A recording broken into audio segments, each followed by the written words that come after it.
início ao nosso culto, ao nosso louvor, à nossa adoração, ao nosso Deus, possamos estar aqui com as nossas mentes, os nossos corações voltados, única e exclusivamente para Ele, possamos estar atentos à mensagem do Senhor, que como igreja possamos sair daqui edificados, tendo adorado e aprendido um pouco mais da palavra de Deus.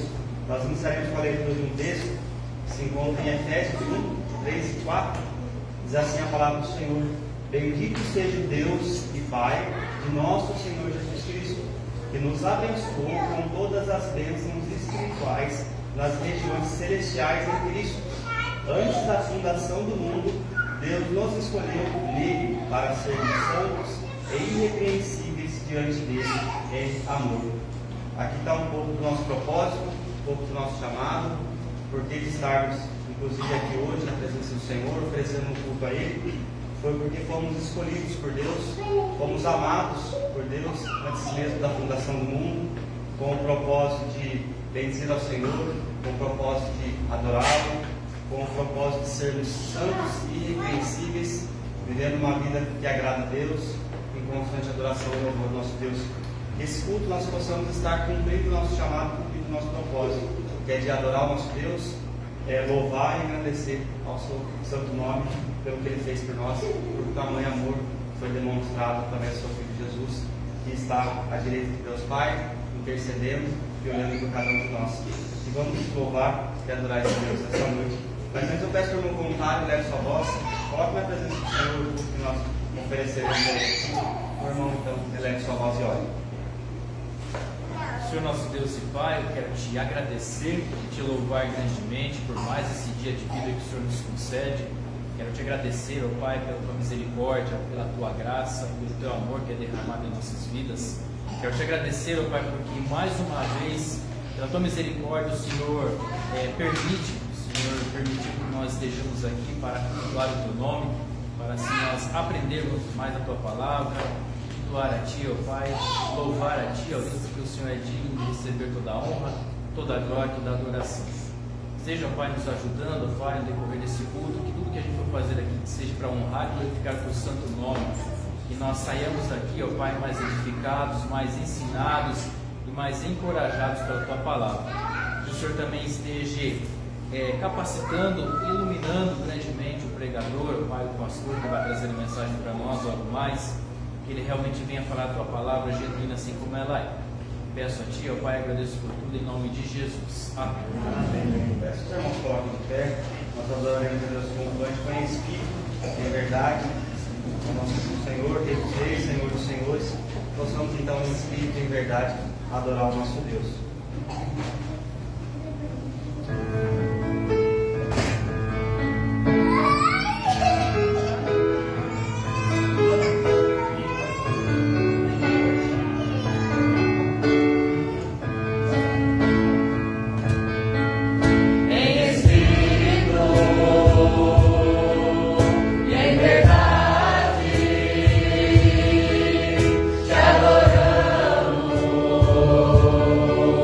Te adoramos.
é um Deus amável, que amou a cada um de nós, entregando seu Filho na cruz.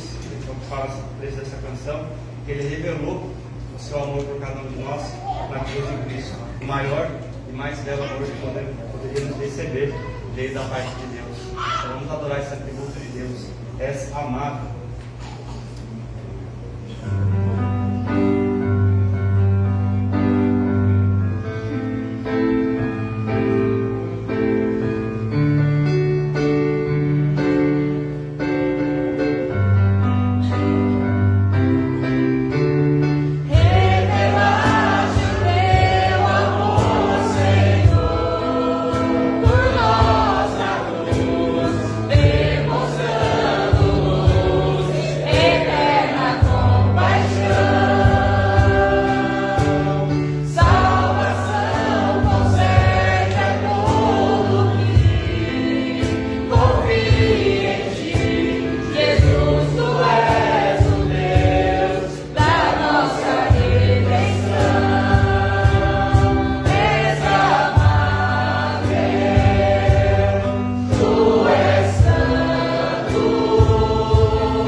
Boa noite aos irmãos, a toda a igreja.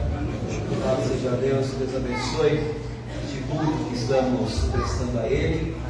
Faremos agora nossa leitura bíblica. Nós vamos ler aqui alguns versículos do Salmo 18.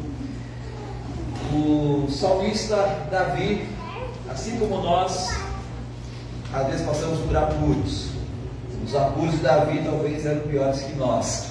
Estava enfrentando o inimigo face a face. Mas em meio aos perigos, Davi enfrentou não só os perigos, mas ele contemplou também o amor de Deus, o cuidado de Deus. E é o que nós aprendemos quando olhamos para as Escrituras.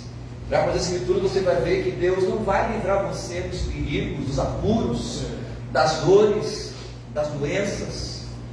Mas em meio às adversidades encontramos a presença do Senhor, o amor, o poder que nos sustenta, e Deus assim nos dá o livramento no meio da adversidade. E vamos ler então de forma alternada esses 6 versículos que Davi escreveu. Nós vamos ler, eu vou ler a parte de cima e os irmãos a parte de baixo de cada slide. Eu te amo, ó Senhor, minha força. O Senhor é a minha rocha, a minha fortaleza e o meu libertador. O meu Deus é o meu rochedo, em quem me refugio. Ele é o meu escudo e o poder que me salva, a minha torre alta. Clamo ao Senhor, que é digno de louvor, e estou salvo dos meus inimigos. As cordas da morte me enredaram, as correntes da destruição me surpreenderam. As cordas do Sheol me envolveram, os laços da morte me alcançaram. Na minha aflição clamei ao Senhor, gritei por socorro ao meu Deus. No seu templo ele ouviu a minha voz, meu grito chegou à sua presença, aos seus ouvidos. Amém. Deus está atento à oração dos seus servos. E tem mais alguém que fez essa oração? Alguém sabe? Que orou essa oração que Davi escreveu? Jonas fez essa mesma oração dentro do peixe. E Deus ouviu a oração dele. Jonas não foi jogado aonde ele queria, mas quando Deus quis, e Deus o usou, apesar dos seus defeitos, suas teimosias, Deus o usou, assim como Deus nos usa, apesar das nossas falhas. Louvado seja o Senhor. Nós destacamos aqui é que o Senhor ouve a nossa petição, Ele ouve o nosso clamor. Deus é Deus que se faz presente. Vamos orar, agradecer a Deus por quem Ele é, pelo amor dele por nós, o amor que Ele tem conosco, esse amor de pacto, o amor da aliança, um amor que não depende do nosso desempenho para com Ele, mas depende unicamente da fidelidade dele para conosco, em que Ele prometeu nos amar e cuidar de nós até o fim. Vamos orar. Obrigado, Senhor, pela Tua palavra, pelas Tuas promessas. Obrigado pelo Teu amor por nós. Obrigado porque o Senhor decidiu nos amar apesar de quem somos. O Senhor enviou Seu Filho para morrer pelo nosso pecado, a fim de nos resgatar da perdição e nos adotar como filhos. Muito obrigado por tão grande amor. Obrigado porque Tu és o Deus presente. Obrigado porque nós nunca estamos sozinhos. Obrigado porque nós podemos clamar a Ti nas horas mais difíceis, tendo a certeza que o Senhor irá nos ouvir. Por isso, Senhor, nos ajuda a lembrar dessas promessas, dessa verdade. Quantas vezes ficamos ansiosos, angustiados, achando que estamos sozinhos, mas que possamos sempre lembrar que o Senhor é o Deus presente que está conosco. É o que nós pedimos, no nome do Senhor Jesus. Amém. Amém.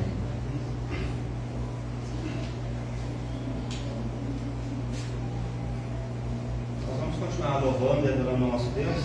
Dessa vez também os irmãos que vieram preparados com os dízimos e as ofertas podem assim louvar o nosso Deus. Peço que os irmãos coloquem de pé enquanto nós adoramos ao Deus de amor e de imensa bondade.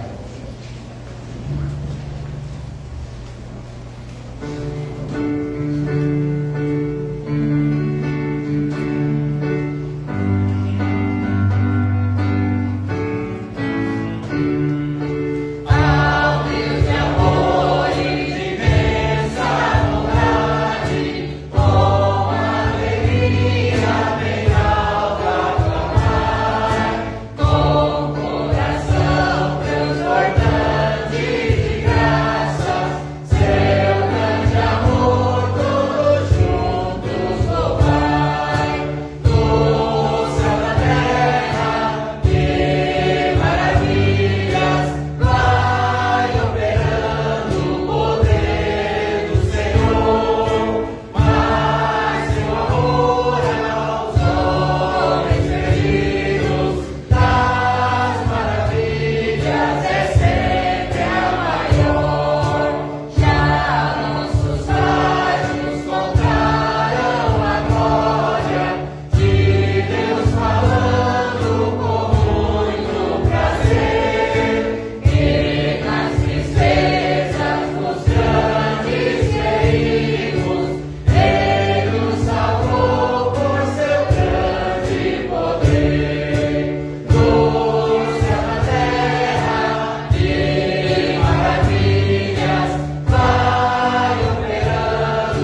E à noite de domingo estamos estudando o Evangelho de Lucas, estamos no capítulo 12, mas hoje é o último domingo do mês e nós separamos todo o último domingo para falarmos sobre a família.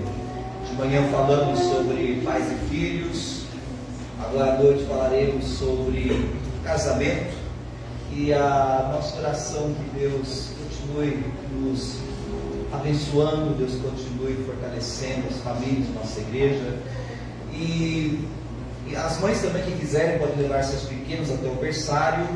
E nós vamos considerar vários textos aqui da Bíblia nessa noite. Nós vamos começar com o texto de Provérbios capítulo 5, versículo 18.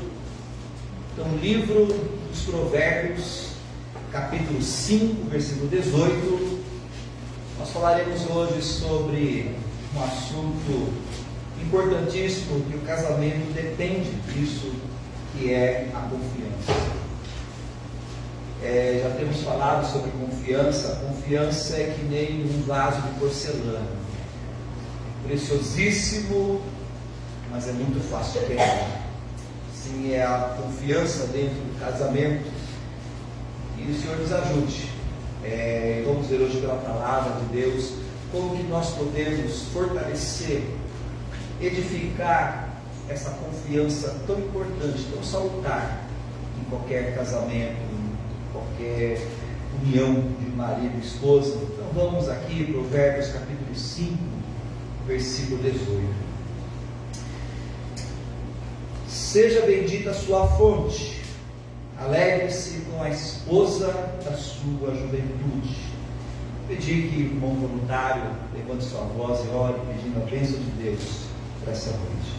Senhor nosso Deus e Pai, graças nós somos mais uma vez permitidos a lugar da tua casa, a cada um dos teus servos que puderem estar, ó Deus, visitantes, nossos amigos que vieram incluídos de ouvir a tua palavra. Nesta noite, ó Deus, possamos sair daqui diferente da maneira que estamos, mas sim transformados pela tua palavra. Por isso, o teu servo está à frente para ministrar a tua palavra. Ele seja iluminado pelo teu Santo Espírito, que a tua palavra ache guarida em cada coração. Nós oramos e te agradecemos e pedimos perdão do nosso pecado, em nome de Jesus. Amém. Amém. Esse versículo apresenta um pouco do ideal de Deus para o casamento. Esse versículo fala sobre exclusividade, mas também fala sobre alegria. Alegria que Deus quer que aconteça em cada casamento. Alegre-se, que o marido alegre-se com a esposa e que a esposa alegre-se com o marido. Mas para ter essa alegria, para ter esse desfrute, é necessário ter a confiança. O que é a confiança no casamento? É a mulher se sentir à vontade com o marido, sabendo que se ela precisar falar alguma coisa para o marido, ele vai ouvir, ele vai dar atenção. É quando a mulher sabe que o marido vai cuidar dela. É quando ela sabe que o marido está preocupado com ela. É quando ela pode dizer: eu posso contar com meu marido, porque ele me ama, ele cuida de mim, ele está pronto para ouvir aquilo que eu tenho a dizer. Porque você nunca vai se entregar aos braços de alguém que você não confia. Então, quando a mulher se entrega ao marido, confia no marido, é porque ela sabe que ela é amada, ela é cuidada, ela é protegida, que o marido dá atenção para ela. Da mesma forma, o marido. É quando o marido ele sabe que ele pode, se precisar, ele pode se abrir com a esposa, ele pode abrir o coração para a esposa, sabendo que ela está pronta para ouvi-lo.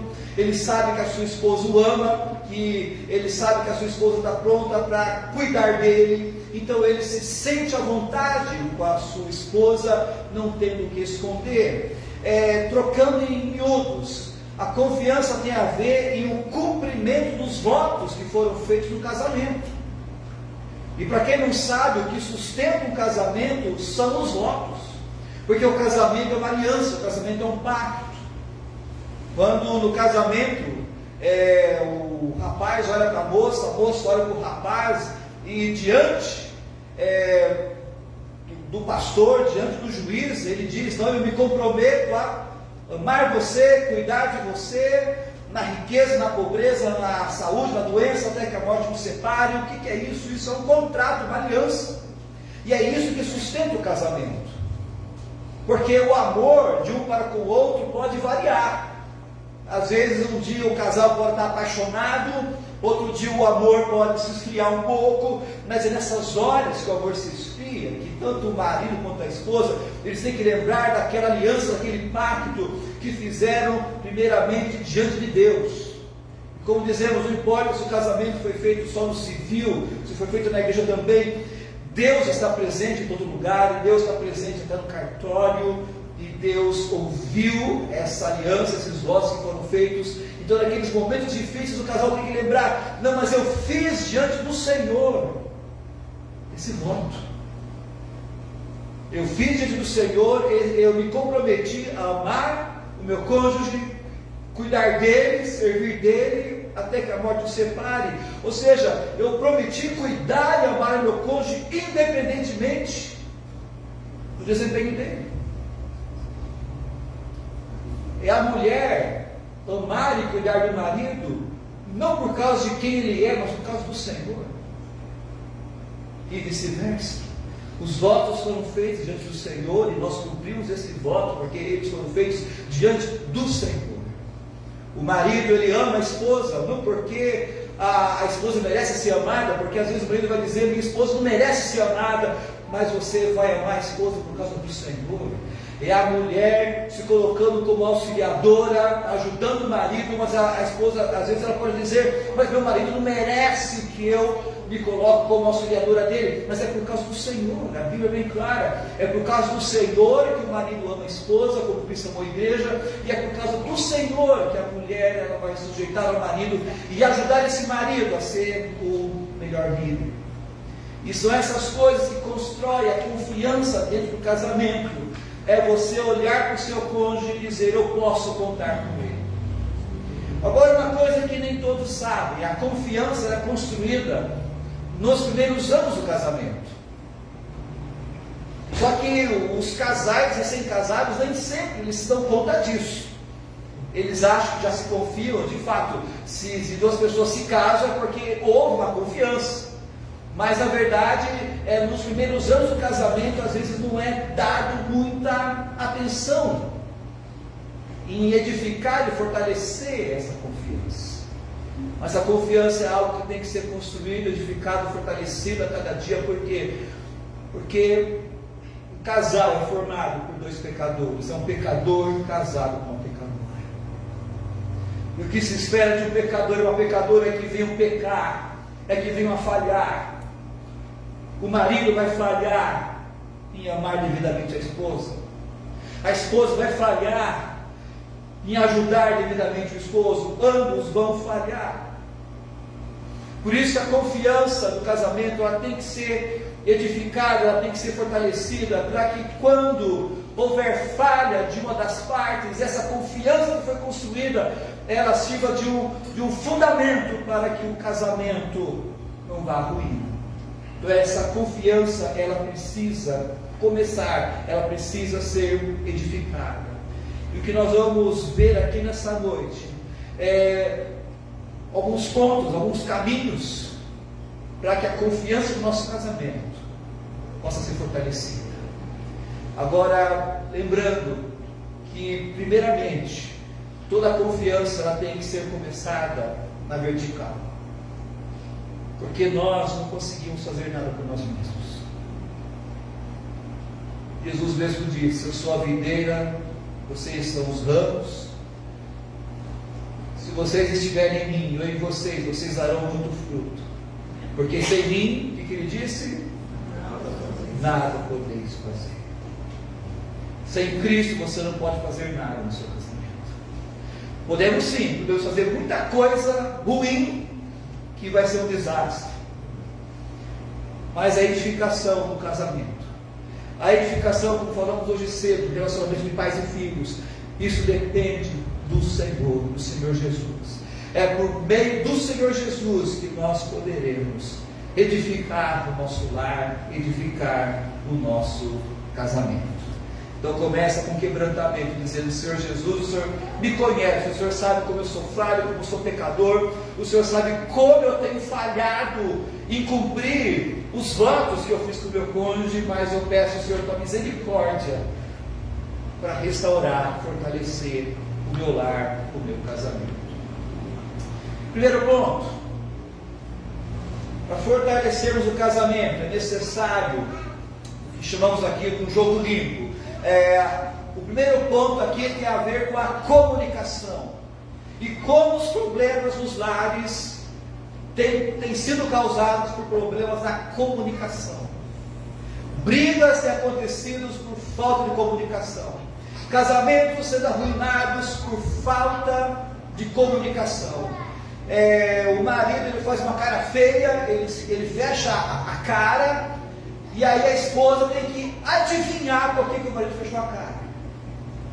E vice-versa, a mulher fecha a cara e o marido tem que descobrir porque a mulher está com a cara ruim. E aí ficam os dois de cara ruim. E isso vai só gelando, afastando eles. E é por isso que tem casamento que parece tudo menos casamento. Tem casamento em que o marido e a mulher parecem duas pessoas que moram numa pensão. Estão lá, mas parece que são dois estranhos, não se conversam, eles moram na mesma casa como se fosse uma pensão, mas não há comunhão, não há alegria, não há nada. Por isso, o primeiro ponto para construir é a comunicação. Uma comunicação direta, clara e transparente, sem manipulação, enganação ou entrelinhas, é essencial para construir um relacionamento de confiança. A confiança começa quando tanto o homem quanto a mulher se dispõem a falar abertamente, a abrir o coração, não falar por enigmas, não falar as coisas pela metade. Às vezes o marido fala as coisas pela metade, ou a mulher fala as coisas pela metade, para o outro tentar adivinhar, entender o que está acontecendo. Na comunicação ela tem que ser aberta, ela tem que ser clara.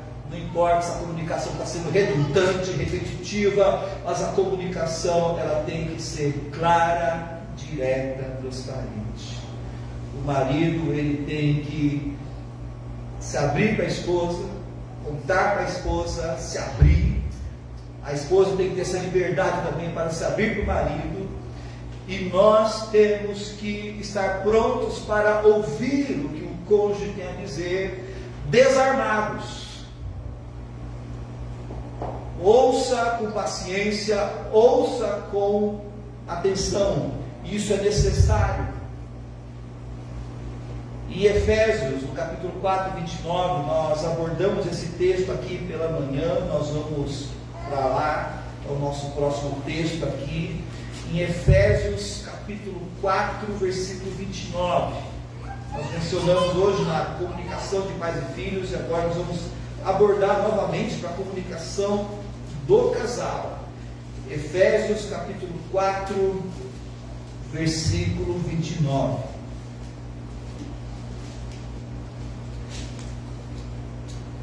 Diz assim: nenhuma palavra torpe saia da boca de vocês, mas apenas a que for útil para edificar os outros, conforme a necessidade, para que conceda graça aos que a ouvem. Então nós aprendemos aqui, muita gente pega esse versículo, que falamos hoje cedo, pessoas acham que esse versículo é o versículo que está falando, orientando a pessoa a não falar palavrão. É isso, ele fala isso também, mas não fala apenas sobre o não falar palavra suja, torpe, palavrão, mas aqui fala como que nós devemos usar nossas palavras. Nós devemos abrir nossa boca para falar aquilo que é útil para edificar os outros, conforme a necessidade, para que conceda graça aos que a ouvem. Então note bem, a comunicação tem que ser um instrumento para servir as pessoas. A comunicação tem que ser um instrumento para nós servirmos os filhos, tem que ser um instrumento para servirmos o cônjuge. Então, eu tenho que ver como tem sido a minha comunicação com a minha esposa. A esposa tem que ver como tem sido a minha comunicação com o marido. Tem sido uma comunicação para edificar, para transmitir graça. Ou a minha comunicação tem sido uma comunicação apenas, às vezes, para tirar aquilo que há de pior no coração do cônjuge. Ou eu tenho usado palavras para ferir, para ofender, para dar indiretas, para emitir julgamentos, condenação. Como tem sido a minha comunicação? Porque às vezes as palavras do marido com a esposa são palavras apenas de crítica, degenerativa, palavras acusatórias. E quando nós estamos abrindo nossa boca para fazer acusações, nós nos colocamos como juízes e esquecemos de olhar os nossos defeitos, nossas falhas. Usar as palavras para servir, para edificar, é você usar as palavras como canal de graça. É dizer para o cônjuge: olha, eu estou percebendo que você está errando nesse ponto, mas eu estou aqui para te ajudar. Porque se tem um lugar que nós somos vulneráveis ao casamento, não tem como o marido ele achar que ele está certo, que ele está correto, porque ninguém conhece maior os defeitos do marido do que a esposa, e ninguém conhece mais os defeitos da esposa do que o marido. Então, se tem um ambiente que nós estamos expostos, vulneráveis ao casamento, então não tem no casamento, nem o marido nem a esposa, eles têm o direito de fazer acusações um com o outro, porque cada um conhece as falhas e os defeitos do outro. Por isso que nossas palavras, como diz aqui em Efésios 4:29, tem que ser palavras de graça. É um pecador ajudando o outro pecador. É o marido se aproximando da esposa: olha, minha querida, eu sou pecador como você, mas eu estou aqui para te ajudar. Você tem cometido dessas falhas, mas estou aqui, conte comigo para ajudar. Da mesma forma, esposa, são palavras de graça, palavras que sejam um canal para a restauração, e não para a acusação, não para a destruição. E a confiança é quebrada quando existe, inclusive, essa violência verbal. Porque certas brigas de casais são verdadeiras violências verbais, acusações violentas. E para quem não sabe, violência verbal também dá cadeia. E às vezes nós vemos casos de casais crentes quase se atacando com palavras ofensivas, palavras que machucam, que ferem. Isso dá problema e um mau testemunho aos olhos do mundo. Por isso, quando se fala em comunicação, a comunicação ela tem que ser um instrumento para transmitir graça. A nossa comunicação tem que ser um instrumento para edificar. Falar, como diz aqui a Escritura, falar aquilo que é importante, aquilo que é necessário, que transmita a graça para trazer a edificação. Como que está a sua comunicação dentro do casamento? Esposas, como está a sua comunicação com o marido? Maridos, como está a sua comunicação com a esposa? Nós estamos sendo canais de graça, ou estamos sendo canais de acusação, canais de ataque? Como tem sido a nossa comunicação? A sua comunicação está livre de propósitos escondidos e é motivado pelas necessidades do cônjuge? Agora aqui nós aprendemos aqui em Efésios 4:29 que a nossa primeira luta não é com o cônjuge. A nossa primeira luta é com nós mesmos. Porque o nosso coração é mau. O nosso coração quer acusar. O nosso coração quer ferir. O nosso coração quer sempre estar por cima. O nosso coração nos convence que sempre estamos certos. O nosso coração nos convence que nós temos que sempre vencer a disputa, vencer a discussão. E aí nós temos que ver que precisamos de um Salvador para resgatar o nosso coração. Precisamos do Senhor Jesus para transformar o nosso coração, tirar do nosso coração toda essa ira, toda essa intolerância, toda essa arrogância, todo esse orgulho. para que o Senhor Jesus plante em nós um amor humilde, porque amor e humildade andam juntos. Não tem como você amar sem ser humilde, e quando você é humilde, você ama. E o que tem levado muitos casamentos à ruína é justamente essa falta do amor humilde. É uma arrogância, um egoísmo, um orgulho. E a primeira oração é essa: Senhor, dá-me um coração quebrantado, dá-me um coração humilde. Senhor, faça-me enxergar meus pecados, meus erros, minhas falhas, meus defeitos, para que a minha comunicação dentro do lar seja uma comunicação que transmita graça, uma comunicação que transmita cura, uma comunicação que seja usada pelo Senhor para restaurar, para transformar. Segundo ponto, para nós fortalecermos a confiança dentro do casamento: cumpra a sua palavra. É aqui que muitos maridos acabam, emboscando aqui. Às vezes a torneira que está pingando, e a esposa, vamos consertar a torneira, e a torneira fica lá meses pingando, e cada vez uma desculpa: mas por que a torneira não foi consertada? Por que o pé da mesa está quebrado faz tanto tempo? E às vezes a palavra não é cumprida, e aí nós temos que lembrar, meus irmãos, o que vai determinar o sucesso ou o fracasso do casamento não é um evento grande. O que determina o sucesso ou o fracasso do casamento são as pequenas coisas do dia a dia.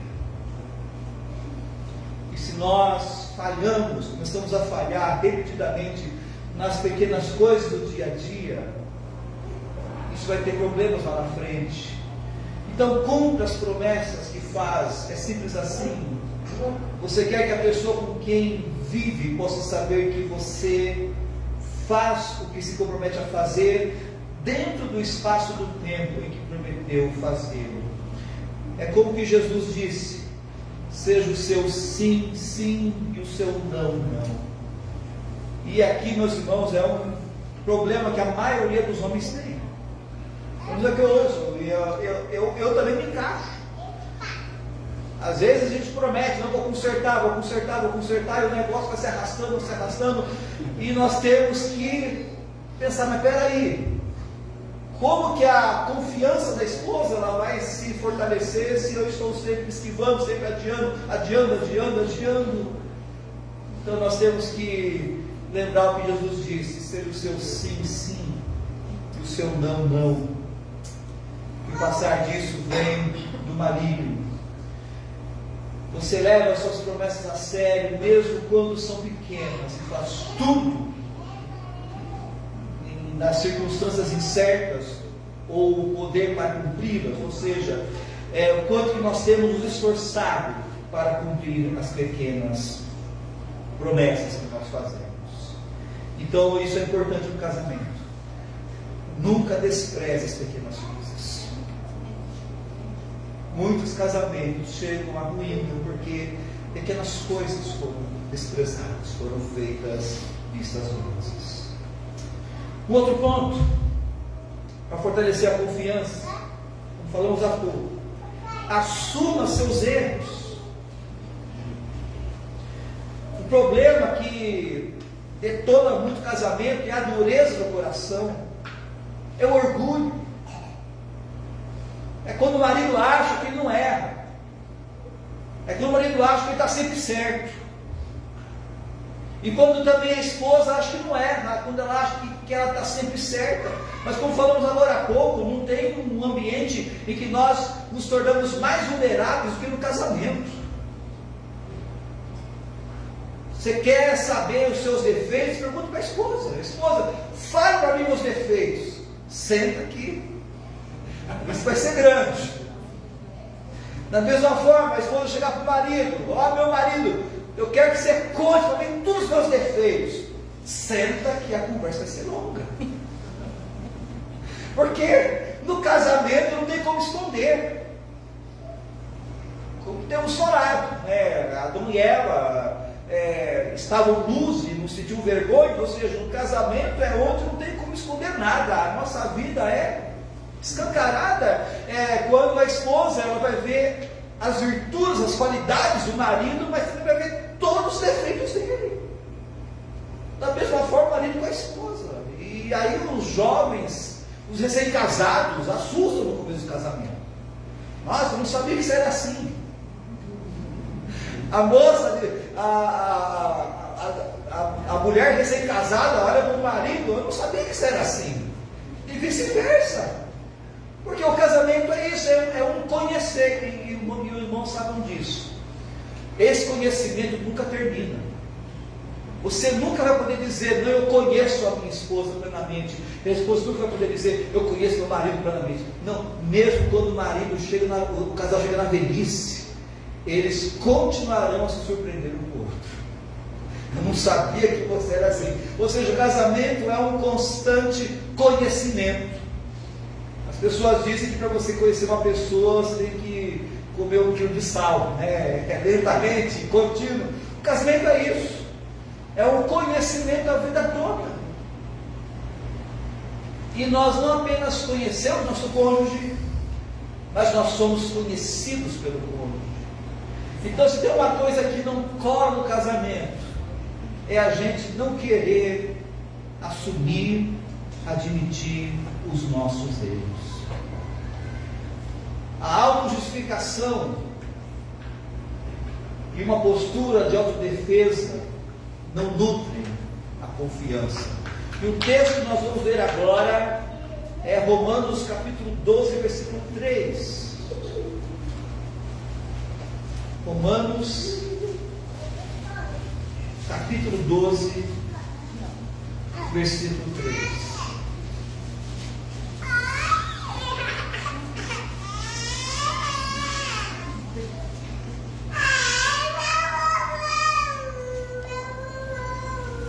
Romanos 12, 3, diz assim a Escritura: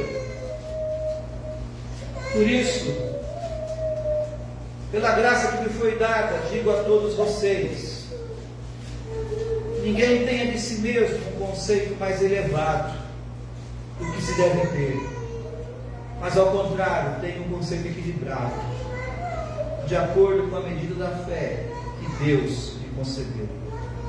Que diz aqui: para cada pessoa, para cada servo de Deus, Deus deu dons, Deus deu talentos, como diz aqui a Escritura, Deus deu uma certa medida de graça, uma medida de fé. O que nós aprendemos aqui? Nós não temos todos os dons, nós não temos toda a capacidade. Por que Deus deu para cada um de nós capacidades e dons diferentes? É justamente porque aqui no capítulo 12 ele vai falar sobre o corpo. A igreja é um corpo. E nós precisamos uns dos outros. E isso contraria a mentalidade do mundo. Porque o que o mundo ensina? O mundo prega que você tem que ser autossuficiente. O mundo prega que você não pode depender de ninguém. O mundo prega que vencer na vida é você ser autossuficiente, só que isso vai contra o que Deus planejou para o homem, porque Deus não nos criou para nós sermos autossuficientes, Deus não nos criou para nós sermos independentes, não, Deus nos criou para nós dependermos uns dos outros, porque para cada pessoa Deus colocou medidas diferentes de dons e habilidades. Por isso, na igreja, nós não podemos chegar no membro e dizer, eu não preciso de você. Não, nós precisamos uns dos outros, inclusive dos membros que são mais fracos, nós precisamos uns dos outros. E isso também é visto dentro do casamento, nessa interdependência do homem e da mulher. Mas esse texto também diz que nós devemos tomar cuidado com o orgulho. O que é orgulho? Orgulho é quando a pessoa começa a achar que ela é mais do que ela realmente é. E orgulho também é quando a pessoa começa a achar menos daquilo que ela é. Sabe aquela pessoa que diz, Eu não sirvo para nada, não presto para nada, eu sou um lixo, eu não sirvo para nada. Aí você olha uma pessoa falando isso, você diz, coitadinha. Não, essa pessoa que diz eu não sou nada é orgulhosa, isso é orgulho. É orgulho. Da mesma forma que a pessoa que se acha muita coisa é orgulhosa, a pessoa que se autodeprecia, ela também está orgulhosa.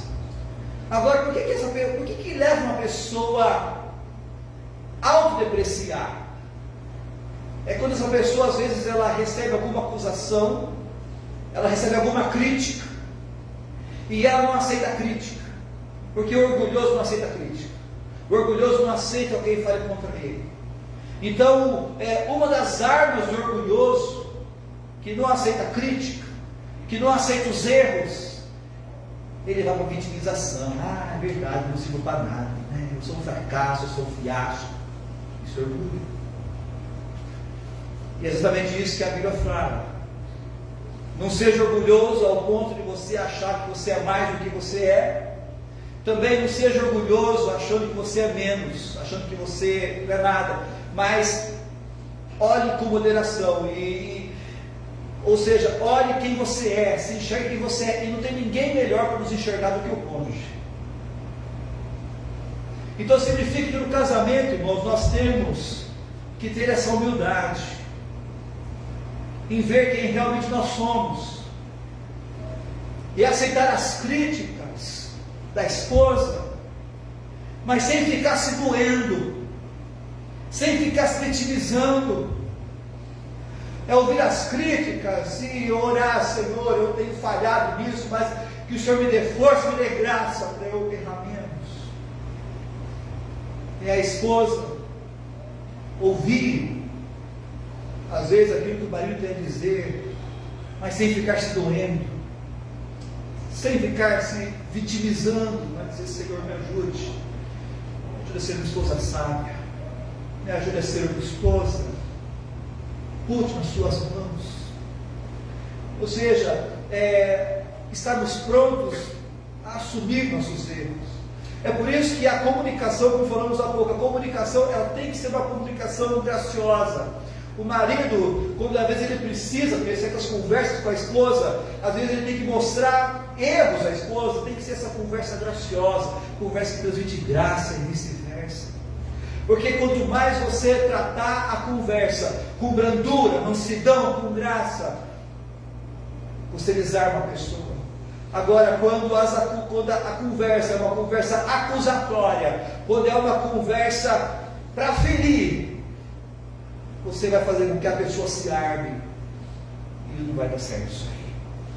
Por isso, para a confiança ser mantida, nós temos que estar prontos para assumir nossos erros.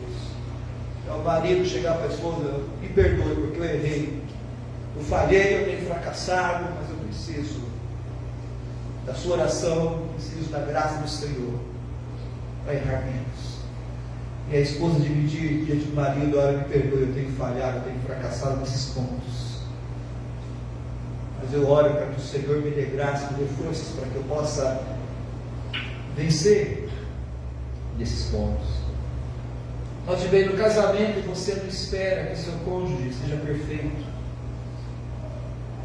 mas confia que ele esteja disposto a lidar com seus fracassos, com sinceridade, humildade e o compromisso para mudar. O que se espera no casamento não é perfeição. A moça ela tem que saber que o rapaz não é perfeito, porque ela está casando. E o rapaz tem que saber que a moça não é perfeita. E como falamos, tem muito casamento que começa da forma errada. Tem casamento que começa com um desejo idólatra. E a mulher, é a moça dizendo, não, esse rapaz é tudo que eu preciso para ser feliz. E o rapaz diz, não, vou casar com essa moça, que essa moça é tudo que eu preciso para ser feliz. Aí quebra a cara, porque está casando com um pecador.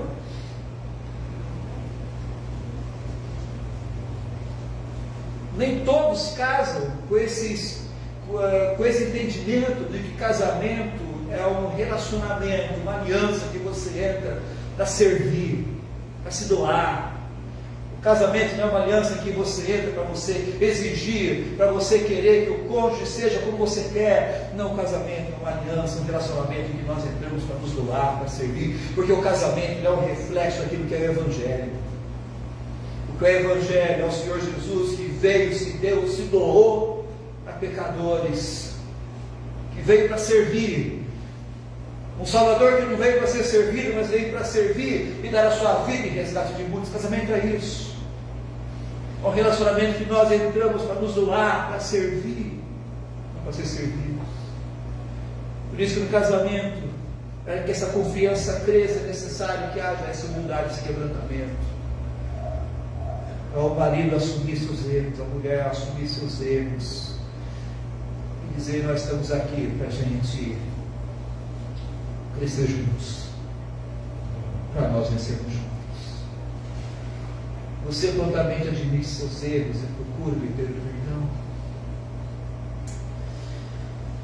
Um outro ponto para nutrir a confiança no casamento é o cuidado. Isso aqui tem tudo a ver com os votos de casamento que nós já citamos aqui no começo. Mas umas críticas que a gente às vezes escuta aconselhando casais é o marido dizer: olha, parece que eu já ouvi um marido dizendo: olha, parece que eu sou um viúvo de esposa viva, porque minha esposa não me enxerga, minha esposa não está atenta, ela não presta atenção em mim, ela não presta atenção naquilo que eu falo, ela não presta atenção naquilo que eu estou precisando. E da mesma forma tem mulheres que fazem a mesma crítica: parece que meu marido não me enxerga, ele não está atento àquilo que eu estou precisando, ele não presta atenção. E eu já vi casais assim, um desdenhando o outro, em público. Então, não tem como a confiança se fortalecer assim. Então, a confiança ela vai crescer com o cuidado genuíno.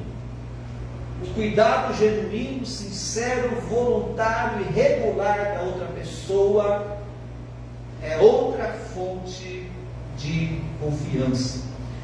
E note bem, esse negócio de nós cuidarmos um dos outros, isso também tem tudo a ver com o Evangelho. Porque Jesus não veio para ser amado, ele veio para amar. Jesus não veio para ser servido, ele veio para servir. Por isso que em Filipenses, no capítulo 2, versículo 3 e 4, quando o apóstolo Paulo ele vai falar sobre o cuidado que nós temos de ter com o próximo, ele associa isso a ter o mesmo sentimento de Cristo. Em Filipenses capítulo 2, versículo 3 e 4, que é o próximo texto que nós iremos ler agora, vamos lá para Filipenses capítulo 2, versículo 3 e 4. Diz assim a Escritura, Filipenses 2, 3 e 4: nada façam por ambição egoísta ou por vaidade, mas humildemente considere os outros superiores a si mesmo. Cada um cuide não somente dos seus interesses, mas também dos interesses dos outros. E aí no 5 ele diz: seja a atitude de vocês a mesma do Cristo Jesus. Em resumo, o que ele diz? Considere as pessoas mais importantes. Coloque o interesse das pessoas na frente dos seus interesses. Agora uma pergunta: Jesus fez isso? Quando Jesus foi com os seus discípulos descansar, ele disse: vamos para o outro lado do lago para descansar um pouco. Quando Jesus chega com os discípulos, quem é que está lá? Uma multidão esfomeada. Aí os discípulos chegam para Jesus e dizem: Senhor, manda esse povo embora, que aqui não tem comida para eles. Jesus diz: o quê? Não vou mandar embora não, deem vocês algo para comer. Jesus adiou o seu descanso. Jesus adiou aquele momento que ele teria sós com os seus discípulos. Para quê? Para servir, para ministrar a multidão. Jesus colocou o interesse da multidão na frente dos interesses dele. Jesus sempre estava acessível. Qualquer pessoa que chegasse a Jesus para chamá-lo, para pedir alguma coisa, Jesus estava sempre pronto para atender, para servir. E é exatamente isso que a Bíblia ordena aqui no capítulo 2 de Filipenses, esse cuidado que nós temos que ter com o próximo. E dentro do casamento, porque o nosso cônjuge é a pessoa mais próxima de nós. Então a confiança, ela é edificada quando nós nos expomos a cuidar, nos preocupar com o que o cônjuge está precisando. É dar essa atenção. Porque se a esposa percebe que o marido não dá atenção para ela, vai ter confiança. Se a esposa percebe, se o marido percebe que a esposa não dá atenção para ele, a gente sabe que a correria do dia a dia, mas é necessário que o casal ele tenha aquele momento para conversar, para que a atenção de um seja voltada para o outro, e esse cuidado tem que acontecer de um para o outro. Quanto que nós temos prestado atenção no cônjuge? Como que nós temos nos preocupado em servir e cuidar? Um outro ponto, irmãos, para fortalecer a confiança no casamento: mantenha o assunto em dia. Vamos ver aqui que coisas ruins costumam acontecer quando você permite que as ofensas fermentem o seu coração. O que é isso, irmãos? É problemas não resolvidos, pequenas ofensas do dia a dia que não são resolvidas pela comunicação. Então, às vezes, a esposa falhou com o marido, ou o marido falhou com a esposa, o marido foi ofendido pela esposa, ou a esposa foi ofendida pelo marido, só que ao invés deles conversarem, se acertar, não, fica guardando. E a esposa fica fermentando aqui no coração dela a ofensa que o marido lhe causou. E o marido fica fermentando aqui no coração a ofensa que a esposa fez a ele. E eles ficam lá fermentando, fervendo essa ofensa dentro deles. E eles ficam lá ensaiando até o que vão falar.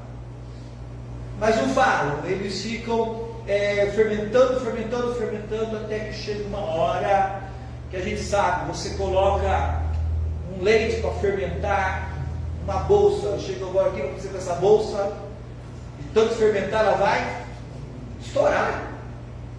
Da mesma forma, nós ficamos fermentando as ofensas aqui dentro de nós, mas chega uma hora que nós vamos estourar, nós vamos colocar para fora isso.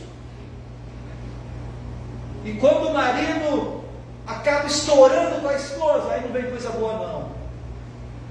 Aí são palavras iradas, palavras furiosas, palavras que ferem. Da mesma forma, quando a esposa ela acaba explodindo, soltando para o marido aquelas palavras para ferir, para machucar, isso não vai prestar. Em Efésios capítulo 4, 25 a 27, o que diz aqui a Escritura? Aqui encontramos a orientação de que nós nunca podemos deixar pendências para resolver no dia seguinte.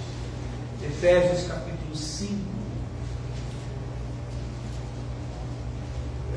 capítulo 4, perdão. Efésios capítulo 4, do 25 ao 27, que diz a Escritura.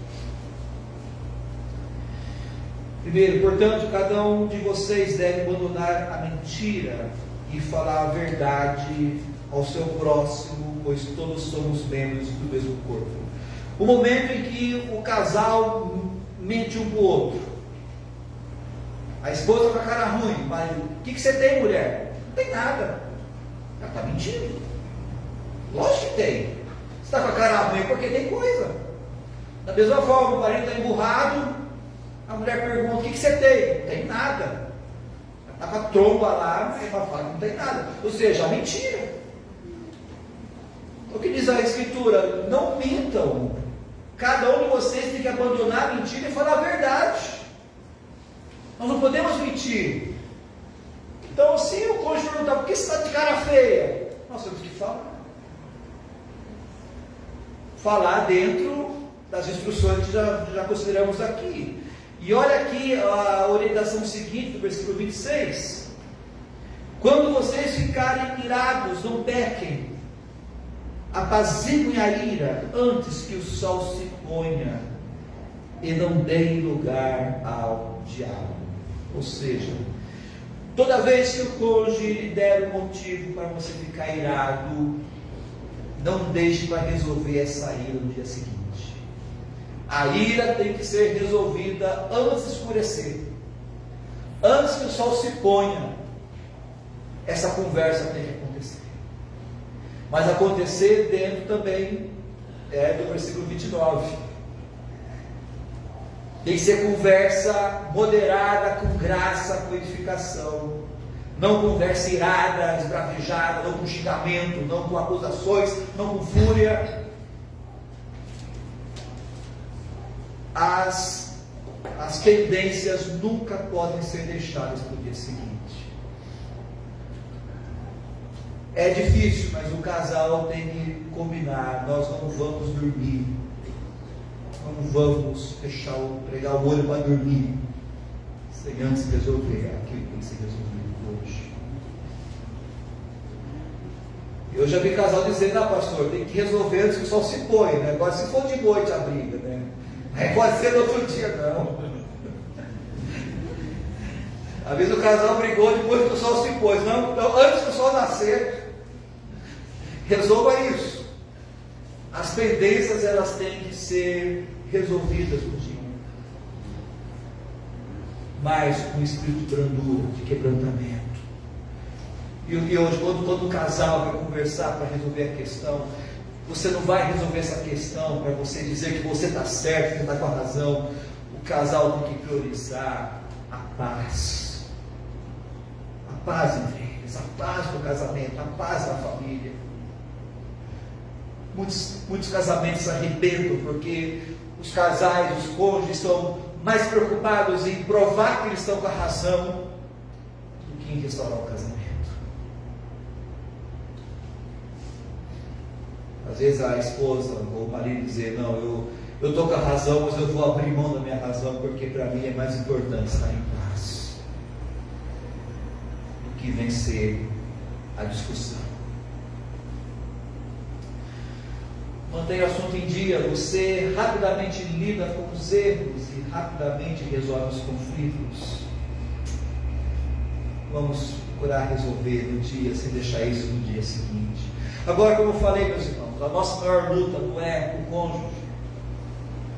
Muitos maridos reclamam: minha mulher é o problema. Mulheres dizem: o problema é meu marido. Mas a nossa maior luta, a maior guerra que nós travamos é com o nosso próprio coração. Porque em Gálatas, no capítulo 5, versículo 20 e 21, o apóstolo Paulo, ele lista as obras da carne. Ou seja, o nosso coração sempre terá a disposição de praticar essas obras aqui. Quais são essas obras da carne? Algumas obras da carne que Paulo lista aqui em Gálatas 5, 20 e 21. Ódio, discórdia, ciúmes, ira, egoísmo, divisões, facção, inveja. Irmãos, ninguém precisa nos ensinar a agirmos assim. O nosso coração naturalmente ele vai nutrir ódio. Nós já temos a tendência de alimentarmos discórdia. Nós temos a tendência de ficarmos irados, de sermos egoístas, de causarmos divisões na família, causarmos facções, inveja. Nós já temos a tendência para isso, porque o nosso coração, esse coração que nós herdamos de Adão, nosso pai, o nosso coração já tem essa disposição. Ninguém pode se orgulhar de ficar irado. Ninguém pode se orgulhar de causar divisão, de causar confusão dentro de casa, porque isso é a tendência do nosso coração, da nossa carne. É para isso que nós precisamos do Salvador. Porque em Gálatas 5:22, o apóstolo Paulo diz: o fruto do Espírito, o que é? Amor, alegria, paz, paciência, amabilidade, bondade, fidelidade, mansidão e domínio. Desde o problema do meu casamento, não é o meu cônjuge, mas o meu coração. É o meu coração cheio de ódio, é o meu coração cheio de egoísmo, é o meu coração que não quer se acertar, é o meu coração que quer insistir, manter discórdia e divisão. Talvez o problema no nosso casamento não é o cônjuge, é o nosso coração. O nosso coração que está precisando desesperadamente de um Salvador. Um Salvador que nos liberte. Um Salvador que venha produzir as virtudes dele em nós. Um Salvador que produz em nós o amor que vem dele. Um Salvador que produz em nós a paz que vem dele, a paciência que vem dele, a bondade que vem dele, a mansidão que vem dele, o domínio próprio que vem dele. Por isso que a restauração do casamento começa primeiramente nossa comunhão com o Salvador. É nos colocar aos pés do Salvador, confessando nossos pecados: Senhor, me perdoe, porque não é a minha esposa, não é o meu cônjuge, mas o meu coração tem sido o maior causador de problemas no casamento. Eu tenho sido impaciente, eu tenho sido odioso, eu tenho sido egoísta, eu tenho usado minhas palavras para machucar, para ferir, para atacar, Senhor. E Deus dizer: Senhor Jesus, perdoe meu pecado, dá-me um novo coração, dá-me um coração para eu amar o meu cônjuge, independente de quem ele é, o que ele faz. Me dê disposição, Senhor, para me alegrar, para buscar alegria, buscar a paz. Me dê um coração com paciência, Senhor, com mansidão, com domínio próprio. O casamento, ele começa a ser restaurado quando o nosso coração é restaurado pelo Senhor. Talvez o seu coração precise ser resgatado pelo Senhor. Clame a Ele: Senhor, restaure meu coração, dá-me um novo coração. Talvez seja aí a raiz, o começo da restauração do casamento. Isso é necessário para que a confiança seja mantida. Para você manter a confiança, converse com o seu cônjuge. Mas para você conversar com o seu cônjuge, você precisa de um novo coração. Porque você vai ter que amar o seu cônjuge, vai ter que ter paciência com o seu cônjuge. Porque você vai ter que ter um desejo de se preocupar com ele. Até para você conversar, para você manter essa conversa, essa comunhão é necessário. Um novo coração. Manter a confiança, escute. Você precisa de um novo coração. Orar. Precisamos de um novo coração também para isso. E essa é a nossa oração. Antes de Deus querer restaurar seu casamento, Ele quer resgatar seu coração. Antes de Deus transformar seu casamento, Ele quer transformar seu coração, Ele quer sua vida. Vamos humildemente nos colocar aos pés do Salvador. Senhor, dá-me um coração como teu. Isso é essencial no casamento. Vamos orar. Senhor, obrigado porque não tem ninguém mais interessado em nós, em nossa família, em nosso casamento, do que o próprio Senhor. E o Senhor não apenas se preocupa conosco, o Senhor não apenas se preocupa com o nosso casamento, mas o Senhor tem todo o poder para transformar. Reconhecemos também, Senhor, que um dos maiores obstáculos do nosso casamento é o nosso coração. É o nosso coração egoísta, o nosso coração orgulhoso, o nosso coração impaciente tem sido um grande obstáculo. Por isso, Senhor, transforma o nosso coração. Perdoa o nosso pecado, Pai. Dá-nos um coração como o teu, um coração controlado pelo Espírito Santo, um coração que ama, um coração que perdoa, um coração paciente, um coração misericordioso, um coração gracioso. Dá-nos, ó Pai, um novo coração, para que o nosso casamento seja restaurado, fortalecido, transformado. É o que nós pedimos, no nome do Senhor Jesus. Amém. Amém. Vamos encerrar cantando o último hino. O último hino é o hino de socorro, que Davi escreveu esse salmo no momento em que ele estava na caverna de Adulão, fugindo do seu sogro, que queria matá-lo. E ele fez essa oração: Senhor, com a minha voz eu clamo a Ti, porque Davi sabia que somente o Senhor podia libertá-lo. Talvez você esteja numa situação em que você reconheça que somente o Senhor pode dar a saída para você, para a sua vida, para a sua família, para o seu casamento. Clame ao Senhor e podemos transformar. Vamos cantar. Com a minha voz, clamo ao Senhor. Senhor,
final de mais um culto. Agradecemos a Deus por essa oportunidade que nos deu de estarmos aqui, estudar a sua palavra, mais um domingo da família, um domingo que nós pudemos falar sobre a família. No domingo que vem nós retornamos às nossas exposições. Domingo de manhã estamos estudando a carta aos Gálatas e domingo à noite o Evangelho de Lucas. Então, no domingo que vem nós retornamos às nossas exposições bíblicas. Próxima sexta-feira, dia 31, teremos a programação com as crianças aqui na igreja, é o Cinema das Crianças. Então, as crianças virão aqui na igreja, será passado um filme, terá um lanchinho. Então, é uma programação bem legal, está sendo preparada para as crianças. Então, os pais podem trazer suas crianças na sexta-feira, a partir das 7h30, para assistirem o filme, que seja uma programação abençoada aqui para as crianças. Próximo domingo, já é o primeiro domingo de novembro, e nós teremos a Ceia do Senhor no culto da noite. No culto da noite, após a pregação do Evangelho de Lucas, nós teremos a mesa do Senhor, a Ceia do Senhor. É um privilégio que nós temos de participar desse memorial, desse dia de graça que o Senhor Jesus deixou aqui para nós. E agora em outubro, reserve também a data, novembro.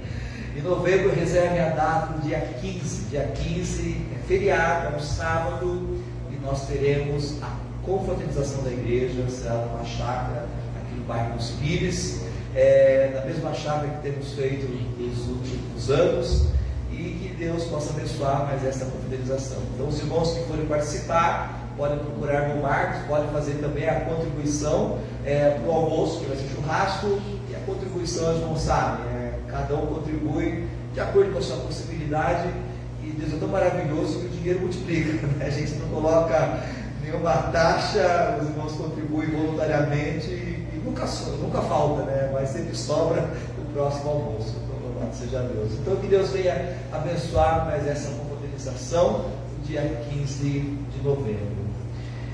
Que Deus abençoe essa semana que se inicia aqui. Deus nos dê graça, nos dê força.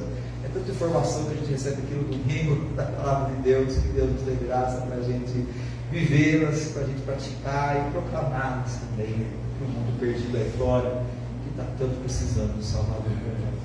E eu encerro, assim como nós começamos com a palavra, terminaremos com a palavra, Efésios 2:10, o apóstolo Paulo diz: porque somos criação de Deus, realizada em Cristo Jesus, para fazermos boas obras, as quais Deus preparou de antemão para que nós as praticássemos. Que essa seja uma semana que nós venhamos a praticar essas boas obras que o Senhor nos salvou para nós praticarmos. Deus abençoe. Vamos orar, uma oração final, orar pelos nossos enfermos, a Sandra, com o João, irmã Terezinha, irmã Patrícia, todos aqueles que estão precisando. Vamos ter essa última oração, agradecendo o culto, agradecendo o que foi feito. Vou pedir que um irmão voluntário nos leve em oração, e após a oração o nosso pós-culto. Pastor, posso pedir oração? Pode. Assim, porque eu gosto do evangelismo, sabe? Eu sempre gostei de evangelizar, assim, durante a minha trajetória. Eu gosto de, assim, pessoal, de chegar na pessoa, de conversar com a pessoa, de saber o jeito. E eu queria pedir aos irmãos oração, que eu dei uma parada com o evangelismo e eu gostaria de pegar de novo para evangelizar. Eu gosto muito dessa área de evangelismo, eu sempre trabalhei nessa área. Então, ali na praça, eu chegava, confrontava, chegava a conversar com as pessoas. E eu queria voltar a realizar essa obra. Eu dei uma paradinha com isso. Mas eu quero que os irmãos orem por mim, para Deus me dar mais força, sabe? Assim, eu gosto dessa área, eu gosto de evangelizar, eu gosto de levar a palavra assim. Vamos orar pelo irmão e por todos nós também, todos nós precisamos também ser evangelistas, né? Cada vez mais. Vamos orar por isso. Até o Davi vai comigo. Então, Simone já foi comigo já. Panfletar, chegar na rua, conversar com as pessoas. É maravilhoso esse trabalho. Que bênção. Um dia desses nós vamos marcar um evangelismo por aqui. Sim, vamos sim. Nós vamos evangelizar. Amém. Glória a Deus. Vamos? Vamos lá. Amém. Amém. Deus. Vamos orar que Deus conceda essa graça. Alguém gostaria de fazer essa última oração para encerrarmos o culto? Irmão, essa vai orar e após a oração teremos o nosso pós-lúdio e o nosso momento de comunhão aqui do lado.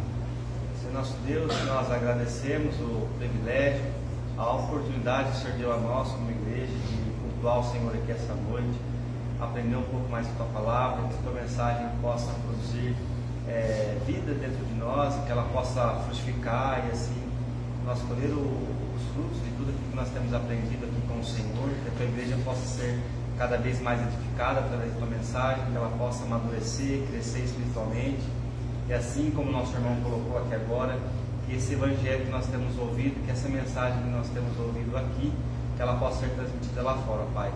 Dê a nós ousadia, dê a nós a coragem que nos falta de ir até esse mundo afora, pregar o Teu Evangelho, anunciar as pessoas sedentas, ó Pai, e nós vemos que no nosso trabalho, nossa família, o campo é grande, a seara é grande, e poucos, ó Pai, têm sido ceifeiros.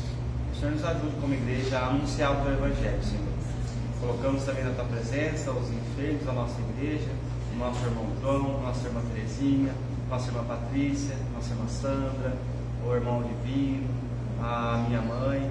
O Senhor seja de encontro com cada um deles, colocando Tuas mãos, restaurando a saúde, dando força, dando paz em meio à tribulação, em meio às dificuldades, confortando, consolando com o Teu Espírito Santo. Que cada irmão, ó Pai, que passa por essas enfermidades possa se sentir amparados pelas mãos poderosas do Senhor, ó Pai. E nós, como igreja, possamos lembrar de cada um deles em oração, em amor, estar sempre próximo e ajudando naquilo que for necessário, Senhor. Abençoa a semana de cada um aqui, que o Senhor os guarde, que o Senhor proteja cada filho seu, que o Senhor os conduza para os seus trabalhos, para os seus afazeres, guardado e amparado pela graça e a misericórdia do Senhor. É no nome santo de Jesus que nós agradecemos. Amém. Amém. Que Deus nos abençoe.